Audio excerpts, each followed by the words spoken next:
Principal Matters Podcast, episode 234. Hi, friends. This is Will Parker, host of Principal Matters, the School Leaders Podcast, where each week I bring you inspiring, innovative, and imaginative ideas for your own school leadership. This week, we're going to talk about connecting people in need with people who care with my special guest, T.J. Warren. T.J. Warren is the Director of Programs for Stand in the Gap Ministries in Tulsa, Oklahoma, an organization committed to impacting the lives of orphans, widows, and prisoners in partnership with generous donations from individuals, churches, businesses, as well as various foundations. He's specifically involved in assisting youth from difficult backgrounds with those who have aged out of foster care, among all the many other things that he manages. And he's also a dear friend. TJ and I have known each other for several years, and I'm just so excited, TJ, to introduce you to the Principal Matters community. And I always ask my guests to fill in the gap on the intro and tell listeners something they may be surprised to know about you. Man, surprise. Well, Will, thanks for having me. I'm thankful for you. Like you said, we've known each other for a long time, and we're good pals and love each other a lot because you've ministered to me a lot in my life in that short period of time. But yes, so a little bit about me. I grew up in Hutchinson, Kansas, which most people don't know where that is. But if you know where Wichita is, it's northwest of Wichita, about 50 miles. So geography lesson for the day. I grew up there. I went to college at John Brown University in Arkansas and got my theology and music degree there. That was very formative years for me, has really informed what I do now. I spent a lot of time during college and on my summer breaks working for Boys and Girls Club. And that was kind of the start of something that I didn't know was starting. And that was just an interest in young people and caring for young people and finding ways to connect and really sharpening my skills of connecting with young people in that time. And I did not have any idea that's what was happening. But long story short, went to John Brown, graduated. I worked full-time vocationally in the church for about probably a total of 6 years. At about 4 years into that, 4 years into that, I met Anna, my wife, and we got married. And I got married in Kansas and then moved straight back down to Tulsa. Right after I made her move back from Tulsa to Wichita, we moved right back. And so I've been here in town and worked, at our home church for about 2 full years, and then moved into Stand in the Gap, and I've been there ever since. So I've been here for a little over 5 years now, and it has definitely been a revelatory job for me. And so, something that people would be surprised. I was born upside down. So they had to cut me out, and my mom called me her upside down baby, which makes a lot of sense. That explains so much, T.J. Warren. Now that I know that, next time I see your mom, I'm going to say, now I understand a little bit more about the peculiarity of my good friend, T.J. Warren. And you're also a new dad. So you got to tell us about that beautiful baby. She's great. Her name's Irene. She's a little over 9 months, and she's almost walking. She's just barely not walking at this point, but it's great. It's talking about flipping your world up, being upside down. So going along with that theme, baby will do that. Well, congratulations, TJ Warren. And Principal Matters listeners, one of the reasons that I wanted the privilege for you to meet TJ is because I've known him personally for several years. TJ and I are also both musicians. That's something else surprising about TJ, is that he is an amazing vocalist, guitar player, piano player, and so I've had the privilege of doing music with TJ.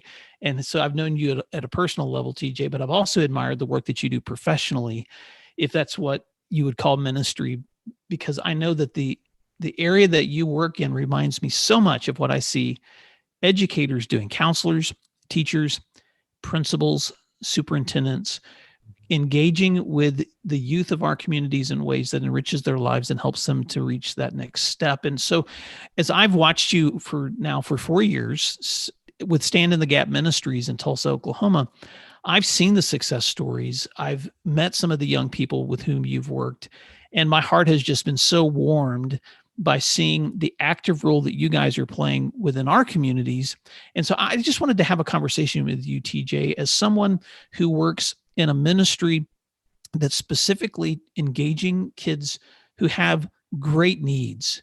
And I wanted to begin with this question. What are some important ideas that we as educators should keep in mind when working with youth from traumatic backgrounds, especially those who are missing some essential resources, like kids who come from stable homes or who have a mom and dad to rely on? Because you work with a lot of kids with no parents or kids who are orphaned. So talk about that for just a little bit. What are some important ideas for educators to keep in mind with working with kids at risk? Yeah, I think the thing that comes to mind is one of the biggest points in our training for our mentors. When we're bringing in mentors, we train them to be on teams of mentors for our young people. We don't do one-on-one because most of our young people were hurt by one person where nobody else was. So we do teams for various number of reasons. One of the biggest things that we train them on is how to identify trauma behavior. If we can identify that a behavior that's happening between me as a teacher and a student in my classroom, if we can identify that behavior as out of norm, we can generally say, oh, this is probably coming from somewhere. So it's standing in the gap. We always say there's always something behind the behavior is what we always say. And so one of the best things I think as a teacher, as a parent, as a mentor, when you're interacting with young adults from hard places, is you have to start developing the tools and the wherewithal and the insight to know what's trauma behavior and what's not. And so one of the best ways to identify trauma behavior is if it is outside of cultural norms in a very obvious way, that should be our first red flag in our minds that behavior is coming from trauma. And if that's the case, then we cannot have a punitive response to that behavior. We have to have a restorative response if we're going to if we're going to create what's called a safe environment, an environment of felt safety, so that we can have a connection with this young person and resolve any issue that we have presented before us. And so identifying trauma behavior is huge for our mentors, and we have lots of skills and practical tools that we teach our mentors to help them understand trauma behavior. And one of the first places to start is just knowing your students, knowing where they come from, right? So if, as an example, if I walk into your classroom as a 13-year-old and I have a pretty stable home, mom and dad are present at all the PTO meetings and the parent-teacher conferences and all that kind of stuff, and I start saying something that's mean and outlandish, versus if Isaiah, who was homeless in Detroit, who was trafficked from Detroit, his mom shoved a gun in his face because he was hanging out with people he didn't like, or she didn't like, trafficked down to Oklahoma City in the drug trade as a 17-year-old. He has cerebral palsy and scoliosis, didn't know what he was getting himself into.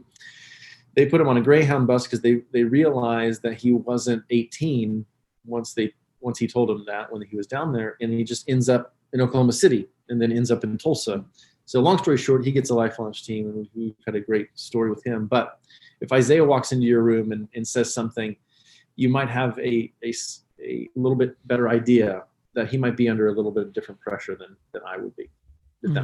That's a great example. And so, and TJ, I know you could unpack with lots of examples of things that you could recognize in kids, but I think that lesson is so important. And I know a lot of educators are beginning to embrace and teach awareness of trauma so that they understand the backgrounds of students, so that they don't escalate a situation for a student where they may already feel fear or anger in those kinds of situations. What are some other trigger things that you've seen that would be helpful for educators to think about when they're dealing with youth to try to manage those situations when they become aware of them? Yeah, don't get in power struggles. Most of the young adults that have gone through trauma, maybe in the home through parents or other caregivers, they've lived in a paradigm of power, right? And so young people will not respond to that paradigm. So we realized this early on in Stand in the Gap and had to ask ourselves, well, why are we not being as successful as we want to be? So we had to step back and start asking not just practical, how to mentor, how to walk alongside a young adult questions that are important. We had to start asking philosophical questions and cultural questions. We started uncovering over time some cultural presuppositions that really made it almost, it was very antithetical to safe connections between adults and young people.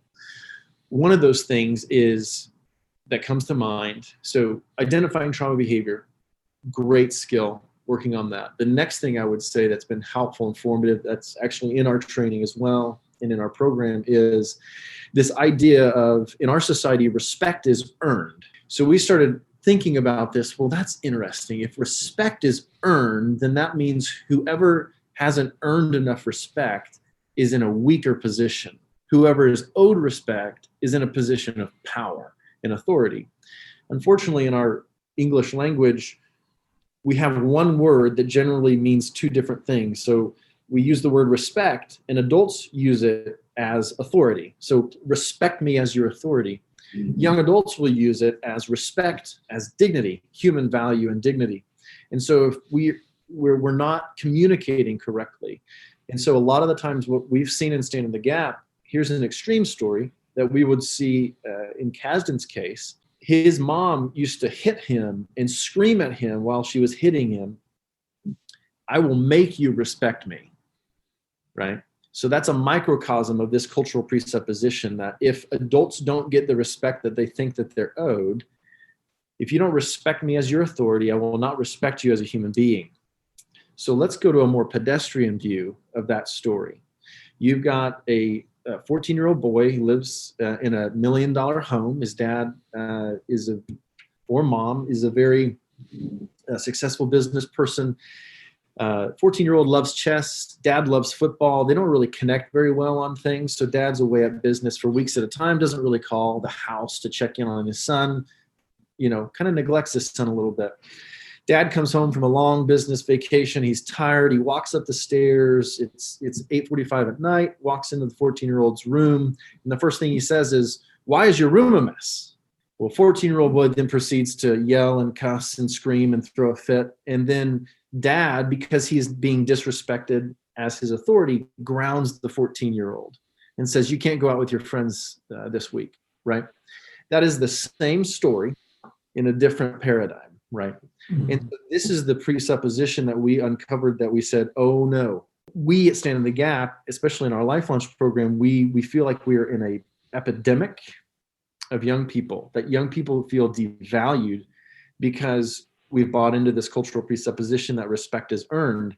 So if we go back to our theology that we've had to Stand in the Gap, we believe that respect is not earned at Stand in the Gap. We believe that it's creationally demanded. So respect, how we use that word in our society, is wrapped up in your dignity as a human being. So if a 6-year-old and a 60-year-old walk in the room together for the first time, the 60-year-old does not get more respect than the 6-year-old. But our culture teaches the opposite. So that places that 6-year-old at a high relational disadvantage.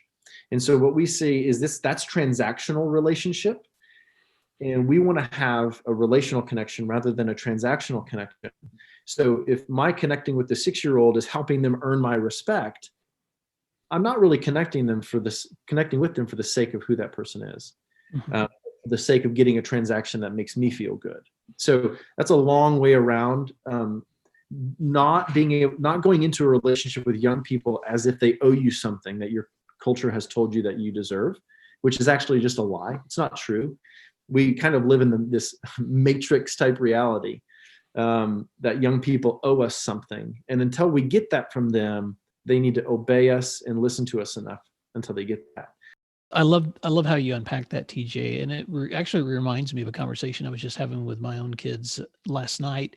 My son, Jack, is a high school freshman and my daughter, Katie, is a high school senior. And we were just talking about their the different experiences that they've had with different teachers. And, some they love more than others. And we were talking about the influence that a teacher's behavior will have on the attitude of an entire class. And so I was just telling them that, when I was in the classroom for 11 years, one of my practices was to begin every class with the same conversation, which was, welcoming students and then telling them after the bell rang and we were getting started, I'm glad you're here. And usually, inevitably, actually, it would usually take about a week, maybe 2 weeks. And finally, and I taught secondary, so teenagers aren't going to be quick to ask this kind of question. But after they were comfortable, about 2 weeks into class, somebody would raise their hand and they would say, Mr. Parker, why do you say every day you're glad we're here? And that always, and I was, I knew that question was going to come, and I would always say to them, well, because I am glad you're here. We have compulsory ed law that requires you to attend school, but the fact that you actually chose to step into this room really shows that you have the power to either attend or not attend my class. You don't have to come to this class, but you chose to step in this class. And so I consider it an honor that you did. And so I'm looking forward to teaching you. And I remember several years ago, it was during a church service. I was on a Sunday morning. There was greeting time happening between the songs and the sermon. And a young man walked up to me that I didn't recognize at first until he introduced himself to me as a former student. And I did the teacher thing where you pretend like you remember every kid. And he said to me, you probably don't remember this, Mr. Parker, but every morning you would start off by saying, I'm glad that you're here. And one morning I came into your classroom after I had been out the entire night before. My mom and dad fought all the time, and I just left the house, and I had just slept outside someplace. I come into school wearing the same thing that I had the day before, and I was sitting in, and you were my first class of the day, and I walked in tired and angry, and the last thing I wanted to do is to be at school, and you said, I'm glad you're here. And you had no idea how much I needed to hear that.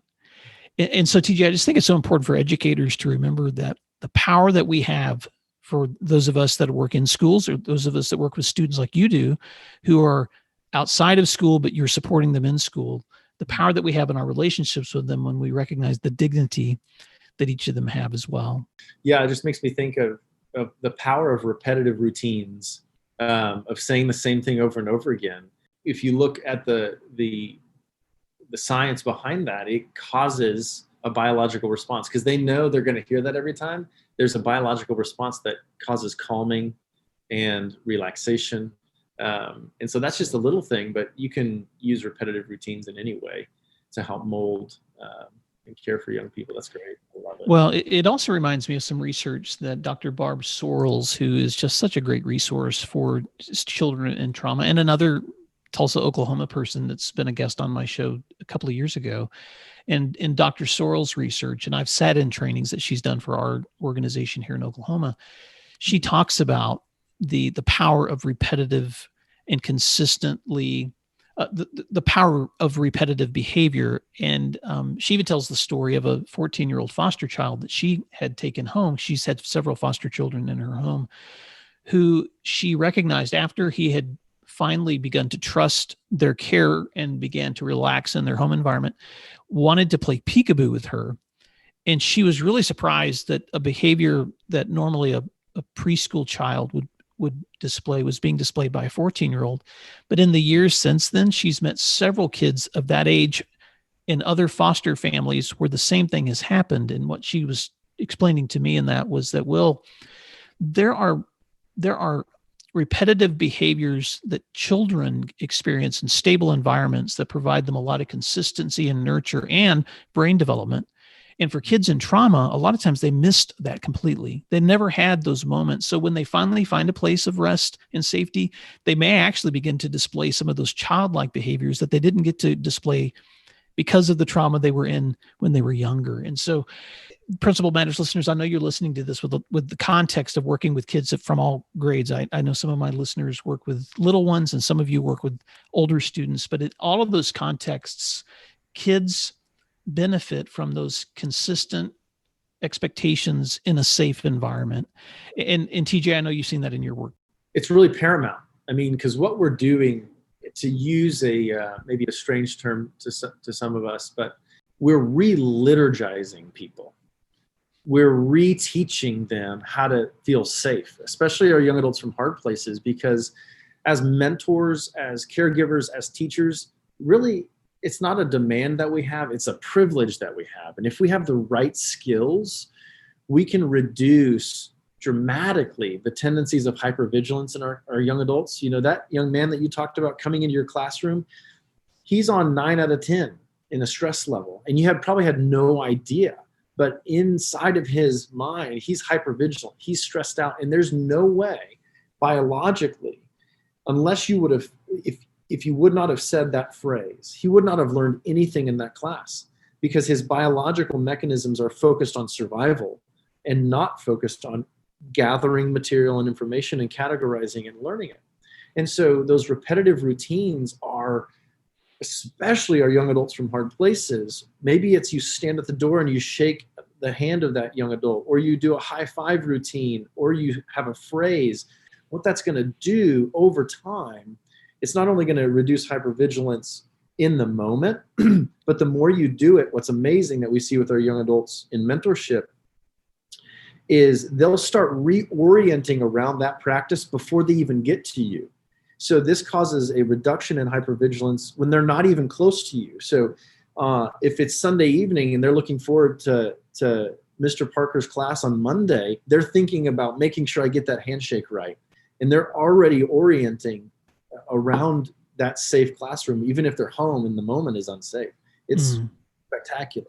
Those are great applications. Now, TJ, let me transition, because one of the things that you have helped me understand in my work as an educator is the perspective of the young person who is actually getting ready to age out of foster care. And in the years that I've been working in high schools, I've recognized when I've occasionally had students in my care who are aging out, but you work with those students consistently. And so I just wanted to go there for a few minutes, because I think it's important for educators to think about the perspective of that child, because I don't think sometimes we realize how helpless and what lack of resources exist for a young person who's turning 18 years old and has always been, or has recently been, in foster care. So talk about that dynamic and what it would be good for educators to keep in mind when you encounter a young person in that condition. Yeah.